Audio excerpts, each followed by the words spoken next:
Hello guys, welcome to my channel learn with Shweta. तो हमने first part में जो है कंपनीज एक्ट के बारे में पढ़ा था कि बेसिकली कंपनी होती क्या है, कंपनी एक्ट कब आया था, कब लोकसभा से पास हुआ था, कब राज्यसभा से पास हुआ था। इस वीडियो में हम पढ़ने वाले हैं कि कंपनीज़ के क्या क्या फ़ीचर्स होते हैं। इसके साथ ही हम पढ़ेंगे कि कौन कौन सी टाइप्स की कंपनीज़ होती है जो कि कंपनीज़ एक्ट के अंदर आती है। तो आइए वीडियो को शुरू करते हैं। कंपनीज एक्ट 2013 के फीचर्स के बारे में हम पढ़ते हैं। सबसे पहला फीचर है one person company. This feature allows a single individual to establish and own a company, simplifying the process of for entrepreneurs. Basically first जो की फीचर है इसके अंदर बताया गया है वन पर्सन कंपनी, जो कि कोई भी सिंगल इंडिविजुअल जो है वन पर्सन कंपनी एक कंपनी को ओपन कर सकता है और उसको रन कर सकता है। ये एक एज अ एंटरप्रेन्योर की तरह काम करता है। सेकंड आता है कॉरपोरेट सोशल रिस्पॉन्सिबिलिटी, जिसे हम शॉर्टकट में CSR भी कह सकते हैं। Companies are now mandated to contribute to social causes and promoting sustainable development and corporate responsibility. Corporate social responsibility में बेसिकली ये बताया गया है कि जो कंपनीज एक्ट है वो एक सस्टेनेबल डेवलपमेंट को प्रमोट करने में हेल्प करती है और कॉरपोरेट रिस्पॉन्सिबिलिटी को बनाए रखने में हेल्प करती है। थर्ड आता है independent directors and board composition. Public companies are required to have a independent directors, enhancing accountability and transparency. इसके अंदर इंडिपेंडेंट डायरेक्टर्स होते हैं और बोर्ड ऑफ कॉम्पोजिशन होता है, जो कि एक इंडिपेंडेंट डायरेक्टर्स को अकाउंटेबल बनाता है और ट्रांसपेरेंसी को मेंटेन करके रखता है। नेक्स्ट आता है हमारे पास auditor rotation and independence. To ensure objectivity the act mandates auditor rotation and independence. Companies act जो है वो इंश्योर करता है कि अपने ऑब्जेक्टिव्स को वो पूरा कर रहा है, जिसके लिए ऑडिटर रोटेशन और इंडिपेंडेंस इसके अंदर आता है। फिफ्थ है हमारा financial reporting and disclosure. Enhance transparency is achieve through stricter financial reporting and disclosure requirements. इसके अंदर फाइनेंशियल रिपोर्टिंग जो है इंक्लूड की जाती है। सिक्स्थ आता है national company law tribunal. This tribunal was established to resolve company-related disputes, streamlining the process for investors and companies. Tribunal जो है वो बेसिकली इस्टेब्लिश किया गया था कि कंपनी से रिलेटेड जितने भी डिस्प्यूट्स है उनको सही तरीके से स्टेबली जो है उसको प्रोसेस कर सके, ताकि इन्वेस्टर्स या कंपनी को कोई भी इशू ना आए। नेक्स्ट आता है हमारा dormant companies. The act introduces the concept of a dormant companies for a businesses inactive for 2 consecutive years. Dormant companies इसके अंदर इसलिए इंट्रोड्यूस किया गया था उन बिजनेसेस के लिए जो इनएक्टिव हैं 2 लगातार साल तक। एट्थ आता है हमारे पास simplification of a mergers and amalgamation. The procedure for the mergers and amalgamation has been made faster and simpler. ये जो प्रोसेस है ये सिंपलर और फास्टर कर दिया गया है। नेक्स्ट आता है cross borders mergers. The act allows for cross border mergers with the permission of the RBI, that is reserve bank of India. Next is electronic document maintenance. Companies are now required to maintain documents in electronic form. Basically companies act के अंदर जो main features है वो ये एक important feature है कि जो भी डॉक्यूमेंट्स है कंपनीज के उनको इलेक्ट्रॉनिक फॉर्म में जो है मेंटेन करके रखा जाता है, स्टोर किया जाता है। Increase transparency and accountability. The act emphasizes greater transparency and accountability with the stricter regulation and penalties for non-compliance. Basically किसी भी कंपनी में ट्रांसपेरेंसी और अकाउंटेबिलिटी बहुत ही इंपॉर्टेंट रोल प्ले करती है उस कंपनी को रन करने के लिए। Protection of a minority share holders. The act includes provision to protect the rights of a minority share holders. जो भी माइनर शेयर होल्डर्स इसके अंदर हैं उनकी राइट्स को प्रोटेक्ट करने के लिए भी बहुत बड़ा रोल प्ले करती है। नेक्स्ट आता है revise definition of a key managerial personnel. The act has clarified the definition of KMP including roles like a CFO, CEO and company secretary.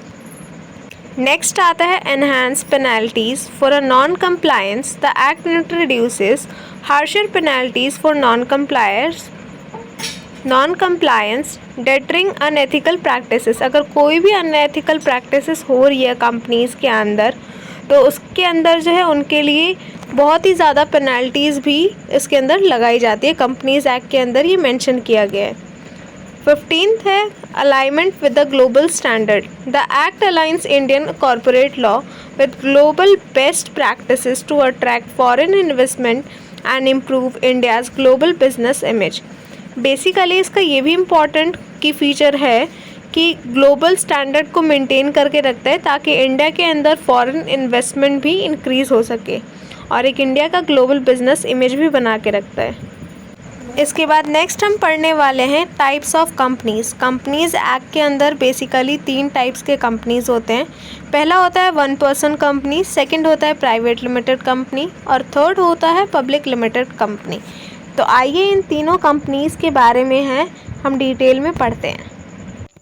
सो आइए देखते हैं व्हाट इज़ 1 पर्सन कंपनी। एक 1 person company क्या होती है? A one-person company is a company incorporated by a single person before the enforcement of a Companies Act 2013. A single person could not establish a company. Basically one person company जो है एक single person जो है उसको operate करता है। Companies act 2013 आने से पहले कोई भी सिंगल पर्सन कोई भी एक कंपनी को इस्टेब्लिश अकेले नहीं कर सकता था। If an individual wanted to establish his business, he or she could opt only for a sole proprietorship, as there had to be minimum of 2 directors and 2 members to establish a company. पहले जब companies act 2013 नहीं आया था तो कोई भी अगर अपना बिजनेस स्टैब्लिश करना चाहता है तो उसे जो है सोल प्रोप्राइटरशिप को ऑप्ट करना पड़ता था। उसके अंदर मिनिमम 2 डायरेक्टर्स होने चाहिए और 2 मेंबर्स होने चाहिए, तभी वो कंपनी स्टैब्लिश हो सकती है। Individual to reap benefits of being a company with a limited liability. As per section 262 of a Companies Act 2013, a company can be formed with just a 1 director and 1 member. इस section के according एक company जो है form करी जा सकती है सिर्फ एक डायरेक्टर और एक मेंबर होने से भी। It is a form of a company where the compliance requirements are lesser than the private company. इसके अंदर जो भी कंप्लायंसेस है, जो रिक्वायरमेंट होती है, वो एक प्राइवेट कंपनी के अकॉर्डिंग बहुत ही कम है। And 1 person company can be started with a minimum paid up capital of rupees 1 lakh. 1 lakh startup से 1 लाख रुपीज़ से भी आप जो है एक 1 पर्सन कंपनी को आप ओपन कर सकते हैं। Paid up share capital of an 1 person company exceeds 50 lakh rupees और its average annual turnover of a immediately preceding 3 consecutive financial years exceeds 2 crore rupees, then the 1 person company has to mandatory convert itself into a private or a public company. अगर कोई भी financial years में, अगर उसकी consecutive financial year में अगर 50 लाख से अगर उसकी 50 लाख एवरेज टर्नओवर है, अगर वो उससे ज़्यादा इंक्रीज़ करता है तो उसको खुद को प्राइवेट या पब्लिक कंपनी में कन्वर्ट करना पड़ता है। Next is private limited company. To start from a simple understanding of a nomenclature, private limited company, the term limited company indicates that the member's liability is limited to the extent of their contribution. On the other hand, the term private, which is principally differentiates it from public share company, indicates the fact that the shares are privately held between the members only, as opposed to share companies which its shares are listed on a recognized stock exchange and the shares are always traded publicly. एक private limited company जो है members की liability इसको indicate करता है, जिसके अंदर members की लाइबिलिटी जो है वो एक लिमिटेड होती है और इसके जो स्टॉक्स है वो पब्लिकली जो है ट्रेड भी करे जाते हैं स्टॉक एक्सचेंज में। शेयर्स जो है वो स्टॉक एक्सचेंज में पब्लिकली ट्रेडेड करे जाते हैं। Private limited company. Private limited company is a type of a company that offers limited liability or a legal protection for its shareholders, but that places certain restriction on its ownership. Private limited company जो है एक type of company होती है जिसके अंदर कि वो limited liability को ऑफर करते हैं और एक लीगल प्रोटेक्शन प्रोवाइड करते हैं अपने शेयर होल्डर्स को, जिसके अंदर एक सर्टेन रिस्ट्रिक्शन होती है उसके ओनरशिप पे. So private limited companies are similar to public limited companies in the sense that they are legally distinct entities with their own assets and profits and liabilities. Next आता है what is public limited company. Public limited company legally it is a type of a company. It is limited liability companies whose shares may be freely sold and traded to public. Although public limited company may also be privately held, often by another public limited company, with a certain minimum shares capital and letters public limited company after its name. Next हम पढ़ने वाले हैं कि private limited company और public limited company के अंदर क्या क्या डिफरेंसेस होते हैं. तो आइए उसे देखते हैं. प्राइवेट लिमिटेड कंपनी और पब्लिक लिमिटेड कंपनी में क्या क्या डिफरेंसेस होते हैं. पहला आता है private limited company, own by a small group of share holders. Public limited company में own by a general public through shares. Private limited company जो है वो maximum number of share holders उसके अंदर 50 होते हैं.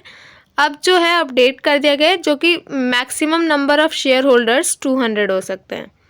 नेक्स्ट है public limited company, no limit on the numbers of a share holders.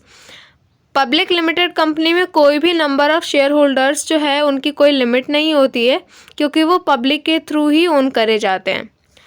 Next है private limited company, shares are not publicly traded on the stock exchange. इसके अंदर shares जो है वो स्टॉक एक्सचेंज में पब्लिकली ट्रेडेड नहीं करे जाते हैं. अगर देखें हम पब्लिक लिमिटेड कंपनी में तो शेयर्स जो है वो पब्लिकली ट्रेड करे जाते हैं स्टॉक एक्सचेंज में. नेक्स्ट पॉइंट आता है प्राइवेट लिमिटेड कंपनी जो है वो थोड़ा कम रिस्ट्रिक्टेड होती है, regulatory less restrict regulatory requirements. इसके अकॉर्डिंग जो पब्लिक लिमिटेड कंपनी है वहाँ पे थोड़ा स्ट्रिंजेंट रेगुलेशन होता है. नेक्स्ट आता है प्राइवेट लिमिटेड कंपनी जिसके अंदर जो है कैपिटल जो है एक लिमिटेड ऑप्शन दिया जाता है कैपिटल को रेज करने के लिए. पब्लिक लिमिटेड कंपनी में जो है पब्लिक ऑफरिंग से ही कैपिटल को रेज करा जाता है. नेक्स्ट आता है सिंप्लीफाइड रिपोर्टिंग रिक्वायरमेंट्स और पब्लिक लिमिटेड कंपनी में more comprehensive and frequent reporting requirement. Next है प्राइवेट लिमिटेड कंपनी में financial information is more private और पब्लिक लिमिटेड कंपनी में financial information is publicly accessible. So ये है हमारा आज का वीडियो जिसमें हमने डिफरेंसेस पढ़े, की फीचर्स क्या होते हैं, पब्लिक लिमिटेड कंपनी क्या होती है, प्राइवेट लिमिटेड कंपनी क्या होती है, 1 पर्सन कंपनी क्या होती है. इसके साथ ही प्राइवेट और पब्लिक लिमिटेड कंपनी के हमने डिफरेंसेस को देखा. अगर आपको ये वीडियो पसंद आई तो लाइक कमेंट शेयर ज़रूर कीजिएगा. मिलते हैं नेक्स्ट वीडियो में. Thank you.